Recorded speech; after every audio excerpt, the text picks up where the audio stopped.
Alors bonjour à toutes et à tous et bienvenue dans cette nouvelle vidéo. Aujourd'hui une petite vidéo en toute simplicité. Vous avez été quelques-uns à me demander en mode oui mais quand tu retouches en vrai les photos et pas en 5 minutes challenge ou un tuto, comment toi tu fais? Est-ce que tu utilises les presets? Est-ce que tu fais comme ci? Est-ce que tu fais comme ça? Du coup je me suis dit qu'aujourd'hui j'allais faire tout simplement une petite retouche d'une de mes photos en live avec vous. Et puis voilà, comme ça vous verrez ce que ça donne, comment je procède en vrai pour retoucher mes photos.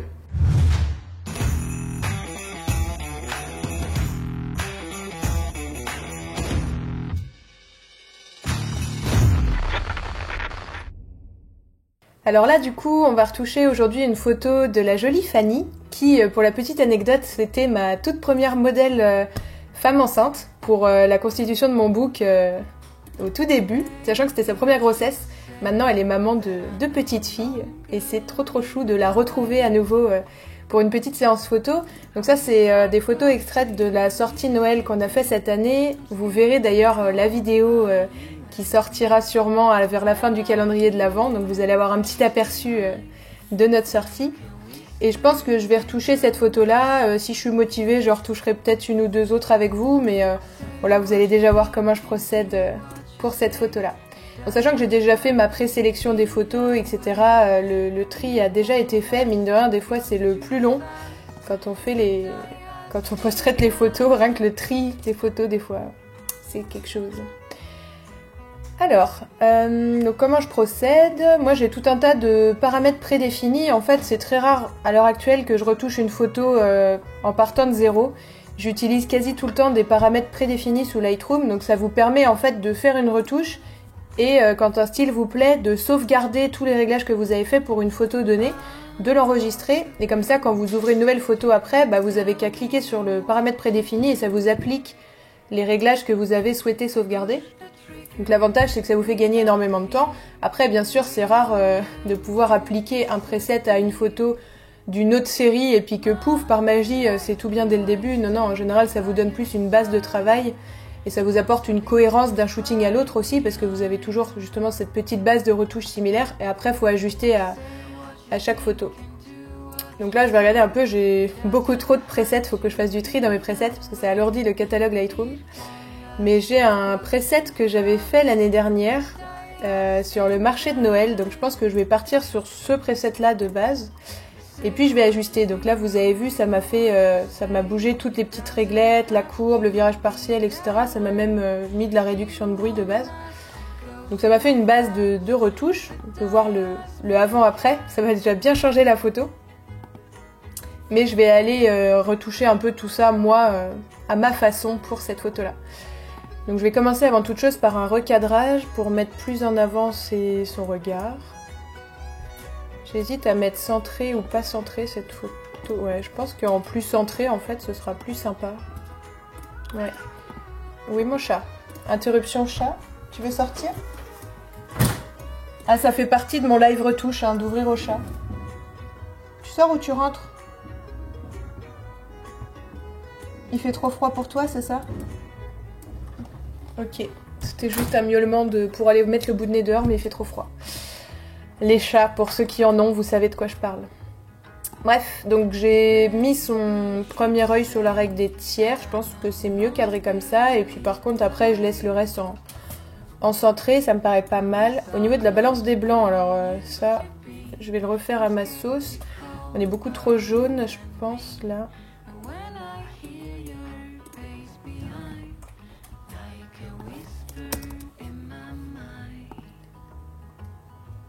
Mais peut-être un poil mieux comme ça, je verrai après en finissant mes retouches. J'augmente toujours un peu les ombres parce que mon preset à moi a tendance à pas mal foncer les noirs, donc pour éviter qu'il y ait trop de n'importe quoi. Bon, la clarté j'en ai juste un tout petit peu, mais en fait là je sais que ça peut être approprié parce que dans le passage Pommeraye, la lumière elle est catastrophique. On n'avait pas du tout de lumière, donc à mon avis, si on va voir dans le détail, ouais, j'ai pas mal de bruit et j'ai pas une netteté de folie sur ma photo parce que clairement en basse lumière et tout ça c'est un peu plus compliqué à gérer pour l'appareil. Bon, j'ai la courbe qui augmente un petit peu les contrastes comme d'habitude, je vais pas y toucher je pense pour cette photo. Dans mon preset j'ai tendance à oranger un peu mes jaunes dans le panneau TSL. Si vous n'avez pas vu mon tuto sur le panneau TSL couleur, vous pouvez aller le voir pour savoir de quoi ça parle. Et j'ai un léger virage partiel qui réchauffe un petit peu les ombres et les hautes lumières. Je vais peut-être aller un peu plus dans la réduction de bruit, peut-être à 30. Mais on perd pas mal en netteté, mais je pense que je vais récupérer de la netteté en localiser que sur son visage et réduire quand même le bruit globalement de la photo parce que... Ouais. Bon, ça reste ok comme ça. La photo, j'en ferai pas, ni elle, je pense, un tirage en 3 mètres sur 2, donc je pense que ce sera pas choquant. Je vais quand même ajouter au moins de la netteté un peu sur son visage pour donner un petit peu de peps à tout ça quand même.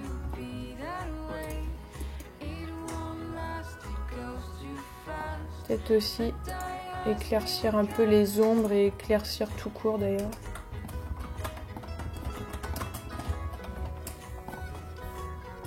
Bon, je suis en mode tranquille ce soir, hein, donc ce sera une retouche en mode no stress. Hein. Ça va me changer des 5 minutes challenge. J'aime bien prendre mon temps quand je post-traite des photos comme ça. Ok. Je pense que je vais y aller quand même encore un petit peu plus sur ses yeux au moins. Pour donner quand même un peu de vie à tout ça.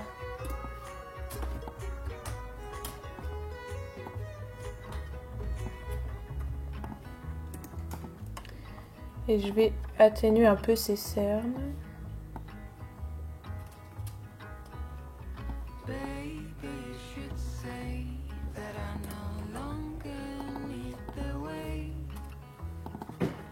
Ouais. Vu qu'elle est déjà maquillée en plus clair autour des yeux, si je fais ça, ça éclaircit peut-être un peu trop, donc faut pas que j'y aille trop bourrin. Je vais utiliser l'outil correcteur pour gommer au moins la cerne du creux de l'œil. Alors ça, je l'ai aussi moi.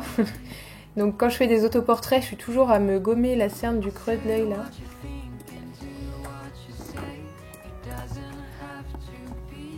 Même si on se maquille comme on n'est pas aussi doué forcément que Colline, on n'arrive pas à gommer forcément nos cernes aussi bien qu'elle. Colline qui est notre partenaire maquilleuse, qui est maquilleuse professionnelle et très très douée, donc vous l'avez déjà vu dans les précédentes vidéos normalement. Les anecdotes d'Icris, oui, entre autres.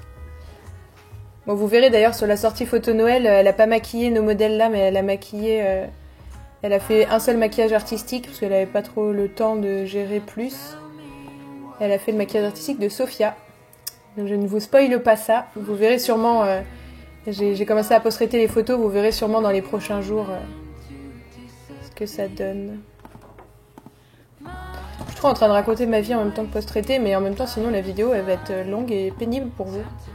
Mais vous avez été plusieurs à me demander comment je fais en vrai les retouches. Alors là au moins vous verrez en vrai comment je fais les retouches. Chris il dit il y aura la musique, t'inquiète pas. Ne vous inquiétez pas.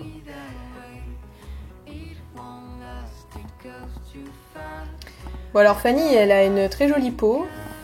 Et en plus elle était maquillée de base, donc il n'y a pas grand chose à effacer je trouve sur elle. Enfin, vu que vous le savez sûrement si vous avez vu les précédentes, le dernier 5 minutes challenge d'ailleurs. J'aime bien faire des retouches assez légères, j'aime pas lisser la peau au point que ça ressemble à un dessin à la fin et puis genre à une vraie personne. J'ai fait juste en général 2-3 petites bricoles mais... Ah si là il y a... Pas fait c'est très proprement. Hein. Là. Non, j'ai fait n'importe quoi là. On va recommencer. Bon, il est 19h30 à l'heure où on tourne, enfin, où je tourne cette vidéo. Du coup, faut pas m'en vouloir si je suis un peu crevée.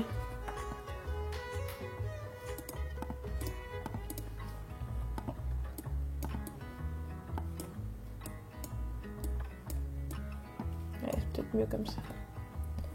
Hop. Il y a peut-être encore un bout de cerne là. Bon, faut regarder de loin parce que la photo en vrai personne n'ira zoomer autant dessus.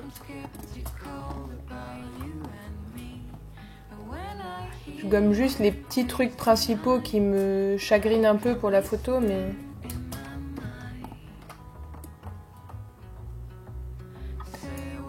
Bon, je lui ai vachement éclairci le visage, mais en fait, j'aime bien quand les visages ils ressortent un peu plus lumineux en fait que sur les photos de base. Surtout là, comme j'ai dit, il n'y avait pas du tout de lumière sur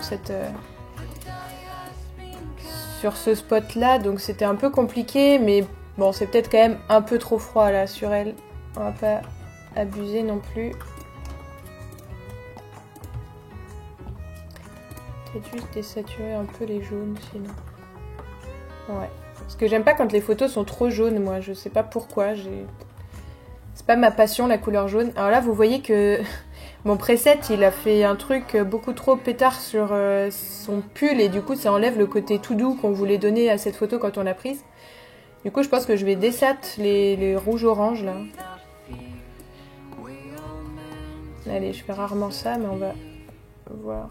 Ouais. Le problème, c'est qu'en fait, vous voyez, le rouge-orange de son pull, en fait, c'est trop la même couleur que sa peau, son rouge à lèvres et tout. Alors, qu'est-ce que je fais?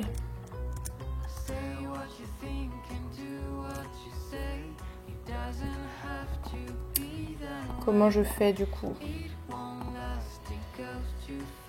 Bah, je vais y aller en localisé, je crois.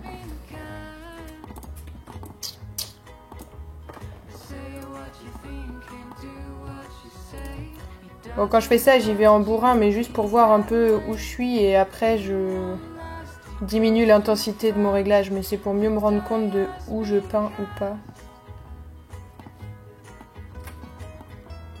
Et j'utilise souvent un gros pinceau pour que ce soit... qu'il y ait moins cette impression... Enfin, que la retouche se voit le moins possible, c'est toujours un peu le délire. Alors, de base, on est comme ça... Ouais, je vais le descendre plus corail, comme ça on retrouve un peu la même couleur que son rouge à lèvres et c'est moins agressif. Ça reste en gros encore pétard, mais ça c'est parce que j'ai joué sur les contrastes entre autres et que j'ai pas mal changé les couleurs. Peut-être dessat un peu les oranges de base de la photo. Non, ça va lui baisser sa peau.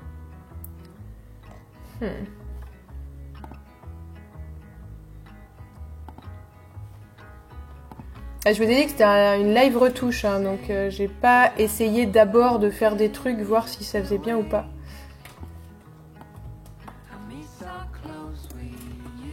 Donc comme ça vous voyez tous mes dilemmes quand je retouche une photo.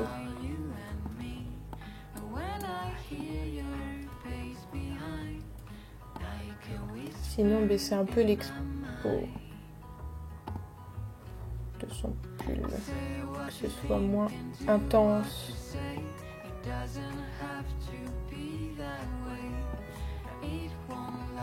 Peut-être plus comme ça.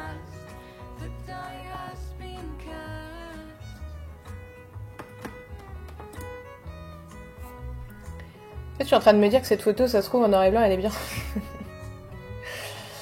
En fait, je crois que je la préfère en noir et blanc. Mais j'aime bien quand même le côté couleur du passage pommeret, chaleureux, Noël et tout. Je vais peut-être faire les deux versions exceptionnellement pour cette photo. Voilà, je vais vachement foncer les cheveux avec l'outil de retouche. Je vais corriger un peu mes bêtises là. Corriger un peu mes bêtises.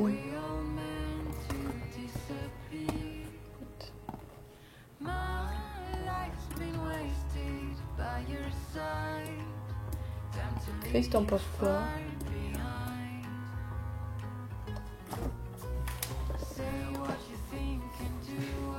Il y a des gens qui m'énervent aussi, je vais les gommer je pense, mais...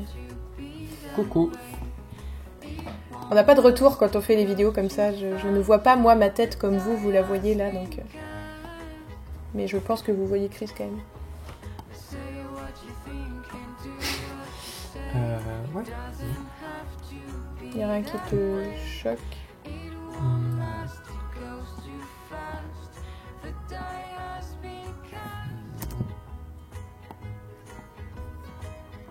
Tu veux que je te montre le avant-après? D'ailleurs, ça peut toujours être intéressant d'avoir un retour en fait. Par exemple, quand vous faites des modifications assez poussées ou quelque chose, si vous vous posez la question de savoir si c'est choquant ou pas, forcément vous allez savoir ce qui a été fait. Donc du coup, c'est pas toujours facile d'être objectif par rapport à tout ça. Donc ça peut être utile d'avoir un petit avis extérieur sur quelqu'un. Peut-être j'avais trop monté l'expo en fait sur son visage. Alors j'ai pas vu les modifications que t'as fait, mais maintenant que tu le montres, c'est un peu mieux équilibré. Enfin, là je vois que t'as pas mal retouché au niveau de ses yeux, du coup.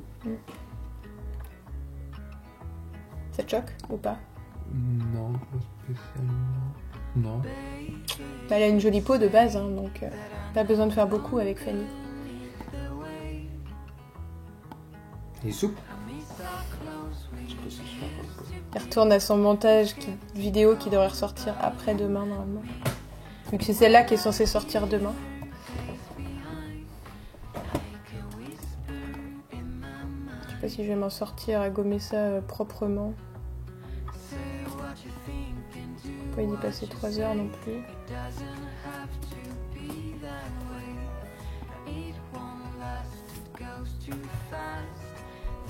Quand je galère trop sous Lightroom comme ça à effacer un truc, en général je bascule sous Photoshop après, mais...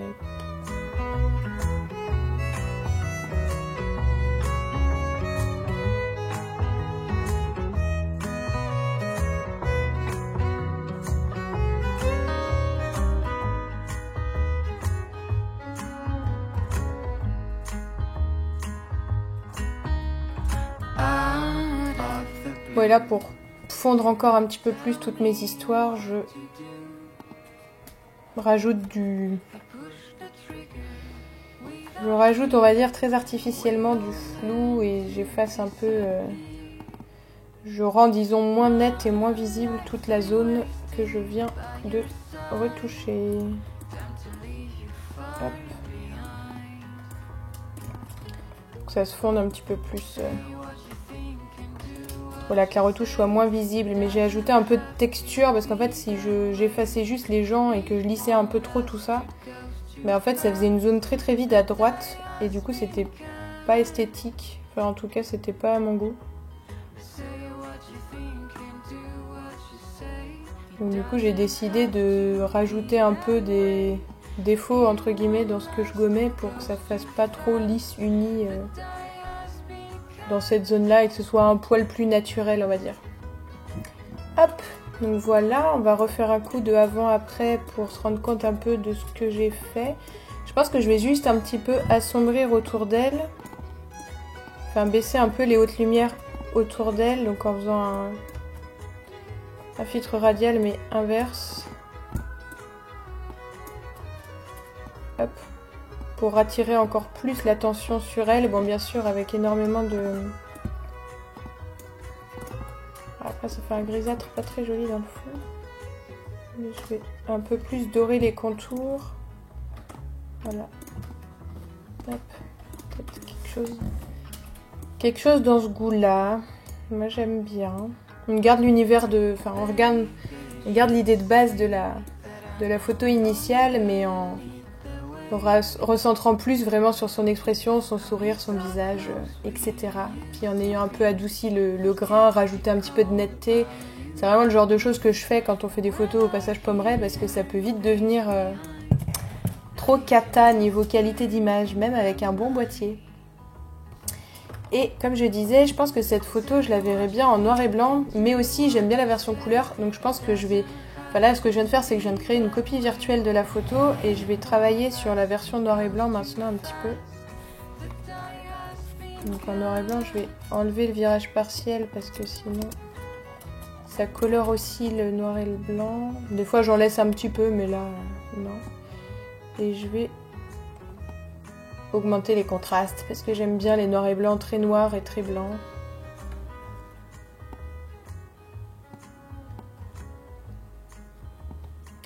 Et je pense que je vais encore plus foncer autour d'elle. Autour d'elle, j'ai dit. Peut-être un poil moins progressif.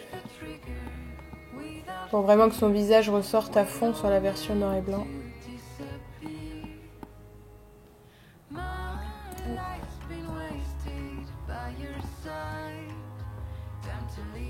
Juste ajouter un tout petit peu de chaleur dans mon noir et blanc, hop là, avec le virage partiel. Et ça me semble pas mal. Ah oui, là on a les versions couleur vs version noir et blanc déjà retouchées. Et sinon pour voir le vrai avant-après, c'est ici. Voilà pour cette photo. Et juste histoire de vous montrer après, vu que j'ai toute la série qui est faite à peu près dans le même endroit, donc c'est un peu similaire niveau lumière, couleur, etc. Je vais tout sélectionner et je vais synchroniser les paramètres. Ce qui fait, alors pas les réglages locaux ni les suppressions des défauts, mais vraiment juste les paramètres principaux. Et je vais tout synchroniser et comme ça je récupère une base sur toutes mes images d'un post-traitement assez similaire. Et comme ça la même série, j'ai beaucoup de cohérence au sein de la même série d'images. Voilà. Donc voilà le avant-après de la photo de Fanny que je viens de réaliser. Donc j'espère que ça vous aura plu et que ça aura pu vous montrer ma vraie façon de procéder sur une retouche de photo classique que j'ai pu faire récemment en plus. Donc voilà. Avec quelques petites longueurs, mais on vous mettra quelques passages en accéléré pour pas que ce soit trop pénible pour vous. Mais j'avais vraiment, je me suis dit que ça pouvait être intéressant pour vous, qui me posez souvent des questions un peu dans ce sens-là, de vous montrer ma façon de procéder en live presque sur une image.